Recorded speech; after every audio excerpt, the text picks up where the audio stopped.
আপনি আমাকে বলবেন যে পবিত্র কোরআনে সূরার সংখ্যা কয়টা? আচ্ছা, খুব চমৎকার। আয়াত আছে কতগুলো?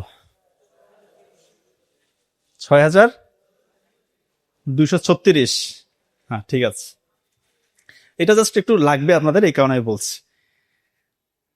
আপনি কি কখনো চিন্তা করছেন যে পবিত্র কোরআনে এই যে সূরার পজিশন গুলো, ১১৪টা সূরা, ১ নম্বরে সূরা ফাতিহা, ২ নম্বরে সূরা বাকারা, এইভাবে যে আল্লাহ তাআলা যে সেটিংটা করছে, কেন করলো এটা নিয়ে কি কখনো চিন্তা করছেন? নাকি মনে হয়েছে যে এটা এমনি এমনি? কখনোই কিন্তু এমনি এমনি না। একটা সূরাকে আল্লাহ তাআলা কেন দিয়েছে এটা আল্লাহ তাআলাই ভালো জানে। তবে আমি আপনাদেরকে কিছু তথ্য শেয়ার করছি, আপনারা ভেবে দেখতে পারেন যে আসলে এরকম হওয়ার চান্স আছে কিনা।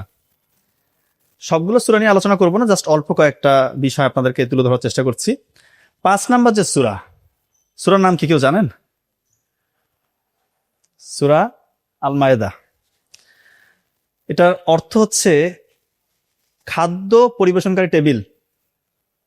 তো এটার পজিশন ৫-এ কেন হলো? ৬ না কেন, ১০ না কেন, ১১ না কেন, বা অন্য কোনো জায়গায় কেন দিল না? খাদ্য পরিবেশনকারী যে টেবিল, এই বিষয়টা নিয়ে আল্লাহ তাআলা এই সূরার ১১১ থেকে ১১৫ নাম্বার আয়াত সংখ্যা ৫টা এখানে আলোচনা করছে। কি করছে? আপনারা সবাই জানেন যে ঈসা আলাইহিস সালামের যে অনুসারী, ওনাদেরকে বলা হয় হাওয়ারি বলা হতো। তো ১১১ থেকে ১১৫ নাম্বার আয়াতে আল্লাহ তাআলা বলতেছে যে হাওয়ারিদেরকে বলা হলো তোমরা আমার এবং আমার রাসূলের উপর ঈমান আনো। তো হাওয়ারি যারা ঈসা আলাইহিস সালামের অনুসারী, তারা বললো হ্যাঁ আমরা ঈমান আনলাম, আপনার এবং আপনার রাসূলের উপর ঈমান আনলাম, আপনি সাক্ষী। কিছুদিন পরেই তারা ঈসা আলাইহিস সালামকে বলতেছেন, এ মরিয়ম পুত্র, তোমার রব, তোমার আল্লাহকে আমাদের জন্য আকাশ থেকে একদম সুষম সুস্বাদু খাবার কি পাঠাতে পারবে নাকি? এরকম একটা প্রশ্ন ঈসা আলাইহিস সালামকে করছে। তো ঈসা আলাইহিস সালাম ওনাদেরকে বলতেছেন, তোমরা কি বিশ্বাসী নও? যদি বিশ্বাসী হয়ে থাকো তাহলে আল্লাহর ক্ষমতা, আল্লাহর সামর্থ্য সম্পর্কে তোমরা সচেতন থাকো। এরপর ওরা বলতেছে ঈসা আলাইহিস সালামকে যে আমরা বিশ্বাসী, আমরা বিশ্বাস করি, কিন্তু যদি একটু খাবার আমাদের জন্য পাঠাইতো আমরা একটু চিত্ত ভরে খেতাম, আমরা একটু পুলকিত হতাম। আর তুমি যে সত্য বলছো এটার একটা সাক্ষী হয়ে যেতাম আমরা। এটা ঈসা আলাইহিস সালামকে বলতেছে। এরপরে ঈসা আলাইহিস সালাম আল্লাহর কাছে দোয়া করলেন যে আল্লাহ আপনি আমাদের জন্য খাবার পাঠান, এটা আমাদের জন্য একটা আনন্দের উৎসবের একটা বলবো যে এটা আমাদের জন্য একটা বিশেষ একটা আনন্দের একটা উপকরণ হবে আপনি যদি আমাদের জন্য আকাশ থেকে খাদ্য পাঠাতে পারেন, এবং এটা আপনার পক্ষ থেকে একটা সত্যের নিদর্শন হবে। আপনি তো সকলকে রিজিক দান করেন, আপনি মহা রিজিক দাতা। আল্লাহ তাআলা বলল ঠিক আছে, আমি তোমাদের জন্য অবশ্যই খাবার পাঠাবো, কিন্তু এর পরও যারা অবিশ্বাস করবে তাদেরকে এমন কঠিন আযাব দিব যেরকম আযাব আমি পৃথিবীর কাউকে দেই নাই। আয়াত সংখ্যা ৫টা, ১১১ থেকে ১১৫। খাদ্য পরিবেশনকারী টেবিল নিয়ে এই ৫টা আলোচনা, এই ৫টা আয়াত। পজিশন কি? সূরার ৫ নাম্বার। এখন আপনারা বলতেই পারেন যে এটা একটা নিছক কাকতালীয় ঘটনা। ৫টা আয়াতে এই খাদ্য পরিবেশনকারী টেবিল নিয়ে আলোচনা করছে, পজিশন হয়েছে ৫। এটা নিছক একটা দুর্ঘটনা বা কাকতালীয় ঘটনা। আর একটু সামনে যাই, ১১ নাম্বার একটা সূরা আছে, সূরার নাম হুদ। হুদ আলাইহিস সালামের নাম শুনছেন না? হুদ ওনাকে কোন জাতির কাছে আল্লাহ তাআলা প্রেরণ করেছিল জানেন আপনারা? কোন জাতির কাছে? আদ জাতির কাছে। আদ। তো তারা বিভিন্ন দেব দেবতার পূজা করত। তো এই হুদ যে সূরাটা ১১ নম্বর সূরার ৫০ থেকে ৬০ নম্বর আয়াত, আয়াত সংখ্যা ১১। এই ১১টা আয়াতের মধ্যে আল্লাহ তাআলা কি কথা বলতেছেন দেখেন। হুদ আলাইহিস সালামকে নিয়ে, যে হুদ আলাইহিস সালাম যখন দেখলো যে তার যেখানে ওনাকে প্রেরণ করা হয়েছে ওনার ভাইয়েরা দেব দেবতার পূজা করতেছে, তখন উনি ওনাদেরকে বলতেছে যে তোমরা এক আল্লাহর উপাসনা করো, আল্লাহ ছাড়া কেউ নাই, এক আল্লাহ ছাড়া অন্য কারো তোমরা শিরক করো না, দেব দেবতার পূজা ছেড়ে দাও, এগুলো কথা বলতেছে ওনাদেরকে। ওনারা বলতেছে যে তুমি যে সত্য বলতেছো এর তো কোনো প্রমাণ তোমার কাছে নাই, আমরা তোমাকে বিশ্বাস করি না, আর আমাদের কাছে মনে হচ্ছে তোমাকে আমাদের দেব দেবতারা তাদের কুদৃষ্টি, অশুভ দৃষ্টি তোমার উপর বলছে, এই জন্য তুমি উল্টা পাল্টা কথা বলতেছ। এই কথা বলতেছ হুদ আলাইহিস সালামকে। তো উনি বললো যে দেখো ভাইয়েরা, আমি নির্ভর করি এক আল্লাহর উপর, যার আওতাধীন নয় এরকম একটা প্রাণীও নাই। সকল প্রাণী আমরা সেই আল্লাহর আওতাধীন। আমি তোমাদেরকে আল্লাহর যে দাওয়াত সেটা পৌঁছে দিয়েছি, এরপর যদি তোমরা এটাকে প্রত্যাখ্যান করো, হয়তো আল্লাহ তাআলা অন্য কোনো জাতিকে তোমাদের স্থলাভিষিক্ত করবেন। ওই জাতি কিন্তু অনেক শক্তিশালী ছিল, আদ জাতি অনেক শক্তিশালী, খুবই পাওয়ারফুল, পাহাড় কেটে তারা সাম্রাজ্য তৈরি করতো, খুবই পাওয়ারফুল। তো তারা তাদের হুদ আলাইহিস সালামের কথায় কোনো সাড়া না দিয়ে তারা বললো যে কবে তোমার আল্লাহ শাস্তি আসবে আমরা দেখবো, এরকম একটা কথাবার্তা। এরপরে তো আল্লাহ তাআলা ওই জাতিকে একদম ধ্বংস করে দিয়েছিল। আয়াত সংখ্যা কিন্তু 11টা, 50 থেকে 60, 11টা আয়াতে এই কথাগুলো আসছে হুদ আলাইহিস সালামকে নিয়ে। পজিশন কত? সূরার পজিশন কত? 11।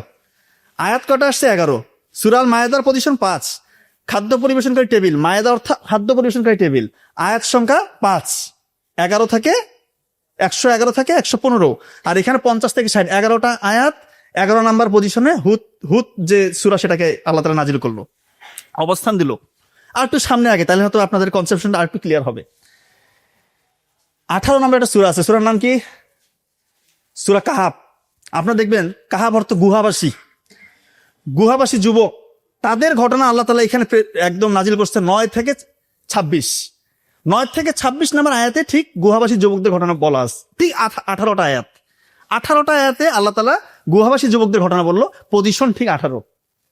আর একটু সামনে পরের সূরাটি হচ্ছে সূরা আল মরিয়ম, 19 নম্বর সূরা।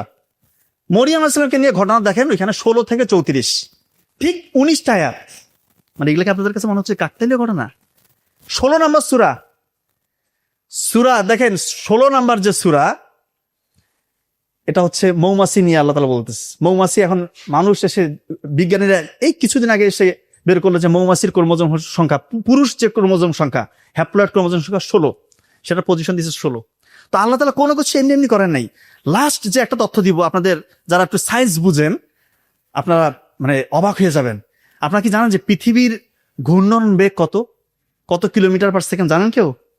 0.465 কিলোমিটার পার সেকেন্ড। আর আপনারা বলতেই পারেন এটা দিয়ে আপনি কি বুঝাচ্ছেন? আয়াত কয়টা সূরায় পুরা কোরআনে? 6236। ছায়া, ছায়া আছে না, ছায়া, এই যে আমাদের ছায়া পড়ে, গাছের ছায়া পড়ে, ছায়া কিন্তু ছোট হয়, বড় হয়, দীর্ঘ হয় না, দীর্ঘ হয়, ছোট হয়, ছায়া কিন্তু সবসময় স্থির থাকে না। তো আল্লাহ তাআলা 25 নম্বর একটা সূরা, সূরার নাম আল ফুরকান, এটা 45 নম্বর আয়াতে আল্লাহ তাআলা বলতেছে আমি যদি চাইতাম ছায়াকে স্থির করতে পারতাম।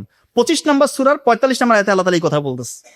তার মানে আল্লাহ যদি চাইতো, অর্থাৎ পৃথিবীর যে ঘূর্ণন, এটাকে যদি আল্লাহ তাআলা পৃথিবীটাকে কোনোভাবে, আল্লাহর কাছে এটা কোনো ব্যাপারই না, যদি স্থির করে দিতে পারতো, আমাদের ছায়া কিন্তু স্থির হয়ে থাকে, এটা ছোট হইতো না, বড় হইতো না। তার মানে এখানে পৃথিবীর ঘূর্ণনের সাথে একটা সম্পর্ক আছে।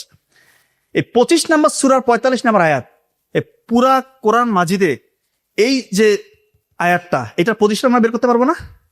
এটার পজিশন 2900। আপনার 2900-কে 6236 দিয়ে ভাগ দিয়ে দেখেন কি আসে, ক্যালকুলেটর এখন টিপেন, 0.465। চিন্তা করেন, ছায়া নিয়ে, পৃথিবীর ঘূর্ণন নিয়ে একটা জায়গায় আল্লাহ আলোচনা করলো, আর সেই জায়গাটা কোথায়? 2900। ওইটাকে 6236 দিয়ে ভাগ দিলে দেখেন রেজাল্ট চলে আসছে 0.465। পৃথিবীর ঘূর্ণন গতি এটা কিছুদিন আগে বের করছে, আর আল্লাহ তাআলা 1500 বছর আগে কি সুন্দরভাবে এটা আল্লাহ তাআলা নাজিল করে দিয়েছে। চিন্তা করেন।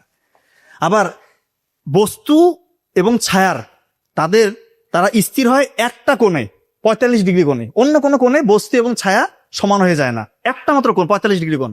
আর আল্লাহ তাআলা আয়াতটা নাজিল করছে একদম 45 নম্বর আয়াতে।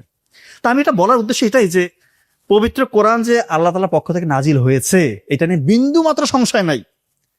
সংশয় যে প্রকাশ করবে সে ধ্বংসপ্রাপ্ত, দুনিয়ায় ধ্বংসপ্রাপ্ত, আখিরাতে ধ্বংসপ্রাপ্ত, বিন্দু মাত্র সংশয় রাখা যাবে না। এবং এই পবিত্র কোরআনে যা কিছু বলা হয়েছে সবকিছু মানুষের উপকারের জন্য, জিন তাদের উপকারের জন্য। কে কোন ধর্মাবলম্বী ডাজেন্ট ম্যাটার, যদি কোরআনের কথাগুলো কেউ মেনে চলে সে দুনিয়াতে নিশ্চিত সাকসেসফুল হবে। পরকালের কথা পরে বললাম, এখানে অনেক ব্যাপার সেবার আসবে, কিন্তু দুনিয়াতেও যদি কেউ কোরআনের যে নির্দেশনাগুলো দেওয়া হয়েছে আমাদের জন্য, যে কথাগুলো মানতে বলা হয়েছে সেটা যদি কেউ মানে, যেগুলো নিষেধ করা হয়েছে সেটা যদি কেউ কেউ ত্যাগ করে, সে দুনিয়াতে নিশ্চিত সাকসেসফুল হবে।